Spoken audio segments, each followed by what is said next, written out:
কেষ্টগড়ে এবার বিজেপির চমক গৃহবধূ প্রিয়া সাহা।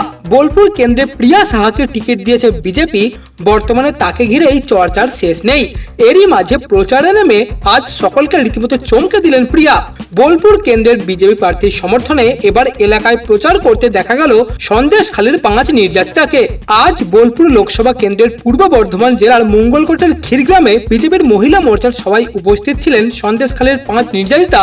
বিজেপি প্রার্থীর হয়ে ভোট প্রচারের পাশাপাশি এতদিন ধরে নিজেদের উপর হওয়া নির্যাতনের কাহিনী তুলে ধরেন তারা। ভোট প্রচারে নেমে সন্দেশখালীর ওই নির্যাতিতারা বলেন, রাজ্যের মুখ্যমন্ত্রী একজন মহিলা হওয়ার পরও বাংলার মেয়েদের নির্যাতন সহ্য করতে হচ্ছে। অপরাধীদের সরকার আড়াল করে চলেছে। এর থেকে লজ্জার আর কি হতে পারে? তবে প্রসঙ্গত এবার লোকসভা ভোটে সন্দেশখালী অন্যতম একটি জ্বলন্ত ইস্যু হতে চলেছে এমনটাই মনে করছে বিজেপি। সেই ইস্যুকেই মাথায় রেখে বসিরহাট লোকসভা কেন্দ্রে সন্দেশখালী আন্দোলনের প্রতিবাদী মুখ রেখা পাত্রকে টিকিট দিয়েছে বিজেপি। অন্যদিকে আবার অনুব্রতর বীরভূমে এবারে এক গৃহবধূকে টিকিট দিয়েছে বিজেপি এবং সেই বিজেপি প্রার্থী আজ রীতিমতো বড় চমক দিলেন।